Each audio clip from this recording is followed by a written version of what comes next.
All right, boys and girls. Hopefully, there's Mike Kelly from Real Illusion Forum. Sometimes, although sometimes I just get mad over there and don't want to spend any time over there. But anyway, you can always find me on my YouTube channel. So today I'm going to demo. This is kind of a work in progress, proof of concept. I mean, it works. It's fine, but it needs some improvements. But I wanted to show you what I'm working on. So this is DAS. When you bring over DAS via FBX files, it doesn't bring over all the textures. And we've talked about that in Transfer before, but I'm not going to talk about, say, a character creator at all here. This is just an iClone. So if you drag and drop an FBX in here, it will bring over the diffuse. It always brings over the diffuse, and that's it. So how do we get those other textures over? Well, as it turns out, they're actually in the duff file, the actual file that creates this whatever it is you're doing, whether it's an avatar or a character or a set or a piece of clothing, it's in the duff file. And so by parsing the duff file, we can find those textures and apply them to whatever.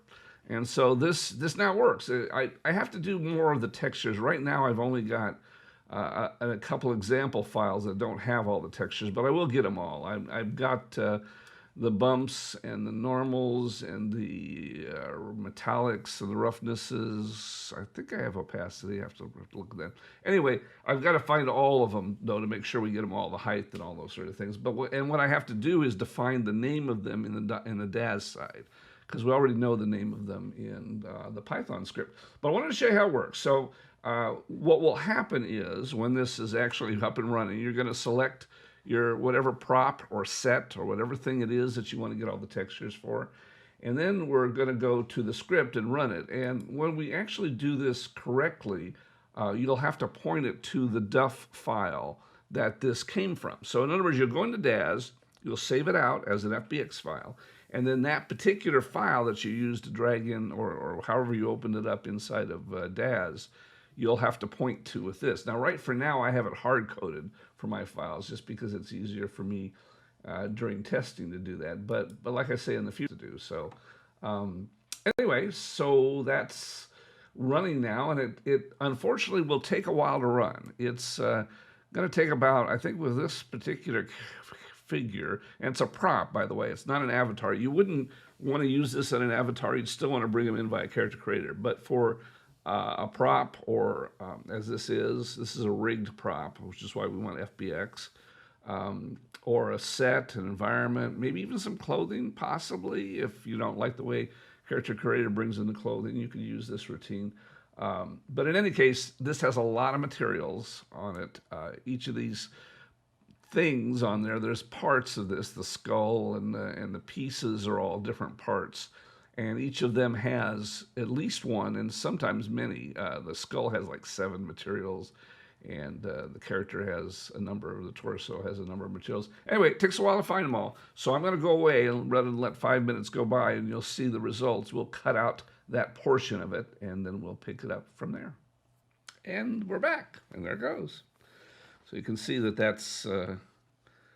that put all the maps there. And if we go into modify with this character selected, you can see now, I probably should have shown you before, but there was only the base color before.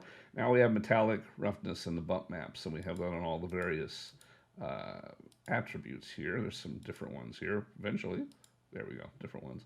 So there's no bump map here, but there's roughness and things, and there's just different ones here. You can see there's different skull ones here, and anyway, it grabs all the maps. So it's slow. It took about 5 minutes to do this. And there's, like I say, there's a lot of materials here you can see. Some of them share the same material, but they're with different meshes. And I'm going to have to look and see how to accommodate that. So I may be able to cut the time down. If it's 5 minutes, I might be able to cut it even in half if I do some of that. And also auto-link the textures. I'm going to do a lot of things like that. But it's a work in progress, and if you're interested in having the code, I'm perfectly willing to share it. Anybody can have it, but you have to write to me at mike@kellytown.com. I'm not going to just post this publicly. I want this code to be under some kind of control because of what I'm doing with it. So if you want, feel free to go ahead and write me. And like I say, I'll be glad to give you the code. In the meantime, I'm going to keep working on this. I'm a little pressed for time, in the next 3 or 4 days because it's my tennis days. But if we get to the weekend and I haven't done much, I'm going to do a lot on the weekend with this and get it finalized. And hopefully it'll be ready for public consumption. Again, though, you'll need to write to me, mike@kellytown.com, if you want the code. So that's about all there is to it. And we'll see you on the forums.